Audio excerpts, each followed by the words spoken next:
차는 트랙스 크로스오버 레드라인이고요. 이게 3기통이고 좀 힘이 어떨까 되게 궁금해서. 여기 되게 지금 가파른 산길이거든요. 우리나라에서도 이제 제일 가파른 길 중에 하나인데, 이 차가 무게가 1300kg대예요. 무겁지는 않은 무게죠. 엔진이 139마력 22kg 폴스미터의 토크가 나오는 엔진이거든요. 지금 2명이 승차를 하고 가파른 산길 올라가 보고 있는데, 일단 초반의 느낌 자체는 나쁘지 않습니다. 힘이 부족하다든가 뭐 이런 느낌 전혀 들지 않고요. 이 정도의 산길을 올라가는데도 엑셀레이터를 많이 밟지 않고 살짝 엑셀링 해주면은 스무스하게 차가 치고 올라가는 모습을 볼 수가 있습니다. 그러니까 시동 영역대에서 뿜어져 나오고 그것이 변속기를 통해서 바퀴로 전달되어서 자동차가 굴러가는 이 능력 자체는 나쁘지 않다, 괜찮은 수준이다, 이렇게 말씀을 드릴 수가 있어요. 지금도 여기가 오르막이 심한데 가속을 살짝 해볼게요. 가속을 했을 때 힘 자체는 여유롭습니다. 충분하고 부족하다는 느낌은 들지 않고요. 꽤 괜찮은 모습을 보여줍니다. 그래서 3기통이고 1200cc라서 좀 부족하지 않을까 고민하시는 분들이 있을 수도 있어요. 근데 그거는 걱정을 안 하셔도 될 부분이라는 생각이 들어요. 139마력이면은 마력수 자체는 그렇게 높다고 볼 수는 없죠. 그런데 토크가 22kg 폴스미터예요. 22kg 폴스미터면 지금 현재 출시되고 있는 소나타 2.0 자연흡기 엔진의 토크가 20토크거든요. 그러니까 그거보다 조금 더 높은 거예요. 이 토크가 높은 거기 때문에 토크가 조금 그래도 느껴져요. 완전 폭발적이다, 차고 넘친다, 이건 아니지만 그래도 이 정도 크기에 이 정도 무게를 밀어주는 데 있어서는 괜찮다, 훌륭하다, 이런 느낌이 듭니다. 여기가 코너가 되게 심해요. 코너를 계속 꺾어보면서 가고 있는데, 쉐보레 차들의 특성이 핸들링 능력이 되게 좋아요. 코너에서 싹 돌렸을 때 차가 이렇게 잘 지탱을 해준단 말이에요. 근데 이 차도 쉐보레의 그런 DNA가 잘 묻어 있어요. 그래서 이렇게 돌려보면은 차가 잘 지탱을 해주면서 코너를 잘 돌아나가고, 차 가격이 높은 가격은 아님에도 불구하고 코너에서 돌렸을 때 그 돌아가는 능력이 좋아요. 여기 확 돌아가는데 엑셀링 하면서 쫙 돌리면 탄탄하게 쫙쫙 돌아나갑니다. 그러니까 기본에 충실하게 잘 만들었다는 생각이 들어요. 내리막인데 확 돌려보면은 정말 괜찮아요. 이 돌아나가는 능력이 우수하다라고 말씀을 드릴 수 있을 것 같아요. 그래서 일단 힘 괜찮고요. 그리고 이렇게 꺾었을 때 지금도 완전 거의 180도인데 돌아나가는 그 느낌 자체 굉장히 좋습니다. 그런 돌렸을 때 그 느낌도 상당히 우수하다, 이렇게 말씀을 드릴 수가 있을 것 같아요. 보통 이런 산길 올라와 보면 그 자동차의 기본기가 많이 느껴지거든요. 반듯한 평지는 차가 얼마나 그 포텐셜을 가지고 있는가 이런 걸 좀 느끼기는 어렵잖아요. 근데 이런 도로, 이런 산악도로에서는 그런 특성이 금방 드러나게 되는데, 트랙스 크로스오버 같은 경우에는 어떤 기본 성향 굉장히 탄탄하고 차대의 강성도 탄탄하게 느껴지는 편입니다. 그래서 운전자로 하여금 어느 정도는 안정감을 느낄 수 있게 해주는 정도의 차체, 서스펜션 세팅이라고 보시면 좋을 것 같습니다. 여기가 보시는 것처럼 굉장히 내리막이고 가파르고 코너가 구불구불 심하거든요. 제가 이제 자동차 시승하면서 한 번씩 여기 끌고 와서 한번 테스트를 해보는데, 여기를 지금 내려가는데 이 트랙스 크로스오버의 코너링 능력이 정말 발군입니다. 굉장히 좋아요. 그래서 지금 속도가 꽤 있는데도 지금 브레이크를 안 밟고 꺾어 들어가 보고 있거든요. 이렇게 돌려도 진짜 잘 돌아갑니다. 진짜 잘 돌아가고, 이게 뭐 엄청 고가의 서스펜션 도 아니고 고가의 타이어도 아닌데 쉐보레에서 세팅을 잘했다는 생각이 들어요. 그래서 여기 같은 경우도 지금 내리막이고 코너가 심한데 싹 돌려보면은 정말 이 가격에 이 능력?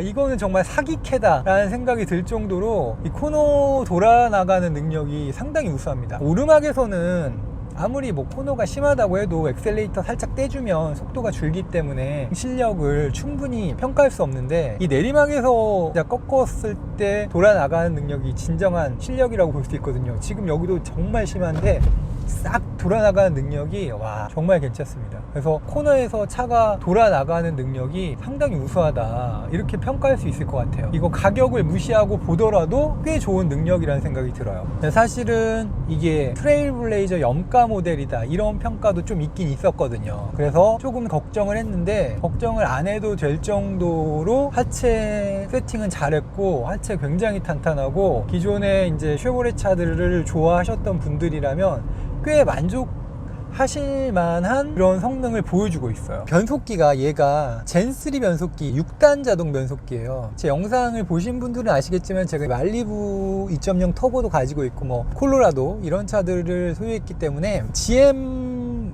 계열 차들의 변속기의 특성에 대해서 어느 정도 인지를 하고 있습니다. GM 변속기가 빠릿빠릿하다 이렇게 말씀은 못 드려요. 이 젠 변속기 같은 경우는 처음에 젠1 나왔을 때는 조금 문제가 있었던 게 사실이에요. 변속 타이밍도 너무 늦었고 그 다음에 내구성에 대한 문제도 좀 이슈가 됐었죠. 근데 얘 같은 경우에는 지금 그런 부분들이 많이 보완이 된 변속기예요. 제가 말리부 2.0 터보를 타면서 지금까지 트러블이 없거든요. 부드럽게 타는 스타일은 아니고 가속을 하면서 타는 스타일임에도 변속기에 트러블이 지금까지 하나도 없어요. 근데 얘도 다듬어졌기 때문에 예전에 일으켰던 그런 문제들이 드러나진 않을 거라는 생각을 해요. 물론 이게 변속 타이밍이나 이런 게 아주 빠릿빠릿하다 이렇게 말씀은 못 드려요. 그렇지만 부드럽게 변속이 되고 차의 성능에 맞게 각 단위 세팅이 잘 됐다는 생각은 들어요. 왜냐면 옛날에 말리부 초창기 나왔을 때 지금 올뉴 더뉴 말고 그전 말리부나 그리고 크루즈 초창기 나왔을 때 타보면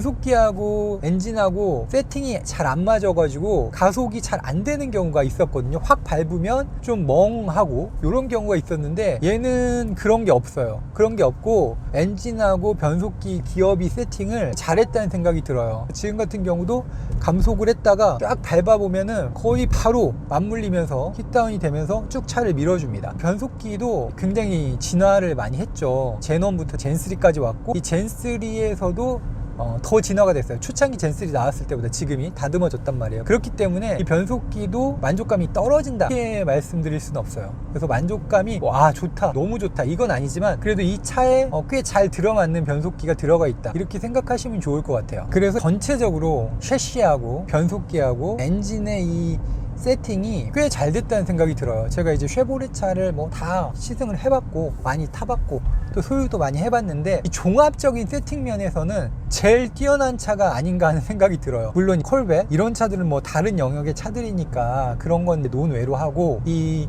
대중을 상대로 판매되는 차들 중에서는 이 전체적인 세팅의 능력이 가장 잘 발현된 그런 차라는 생각이 들어요. 그래서 타보시면 만족감이 상당히 높습니다. 이게 1200cc라는 것도 체감하기 힘들고 변속기의 매끄러움도 괜찮고 이 코너에서 돌아나가는 능력도 상당히 우수하다고 볼 수가 있어요. 가속을 한번 해볼게요. 뚫린 도로에서 쫙 가속을 해보면 한 120km 정도 속도까지는 쭉 올라가요. 아까 평지 구간에서도 가속을 해봤는데 110, 20까지는 그냥 부드럽게 쫙 올라갑니다. 가속하면서 위화감이 느껴진다거나 이런 거 전혀 없고요. 굉장히 부드럽게 가속이 잘 됩니다. 물론 말리부 2.0 터보랑 비교를 해보면 풀가속을 하게 되면 뭐 비교는 되지 않습니다. 풀가속을 하게 되면은 뭐 압도적으로 그건 이제 폭발력 있는 능력을 보여주니까요. 콜로라도도 마찬가지고요. 3.6 대배기량 엔진이 들어가 있기 때문에 풀악셀을 해버리면은 폭발적으로 그런 차들은 나가죠. 근데 우리가 항상 풀가속을 하면서 차를 타는 건 아니기 때문에 일상적으로 운행할 때 그러니까 엑셀레이터를 한 3분의 1, 2분의 1 요 정도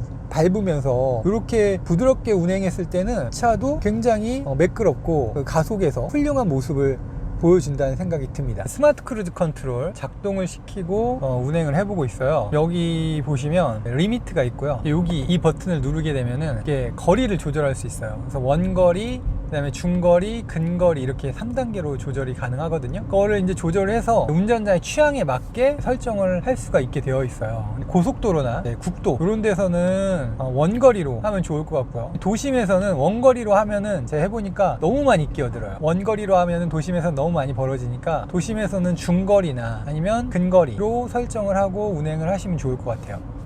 지금 60km에 맞추고 운행을 해보고 있는데 레드라인이기 때문에 40만원짜리 옵션인데 40만원짜리 옵션 사실 솔직히 많이 기대는 안 했거든요. 근데 굉장히 똑똑하고 이 차간거리를 조절하는 능력 그리고 차가 끼어들었을 때 부드럽게 멈춰주는 이 능력이 굉장히 우수해요. 현대기아차도 마찬가지고 제네시스도 마찬가지고 쉐보레도 마찬가지지만 요즘 나오는 이 스마트 크루즈 컨트롤 시스템의 작동의 능력은 상당히 높은 수준에 올라와 있다는 생각이 들어요.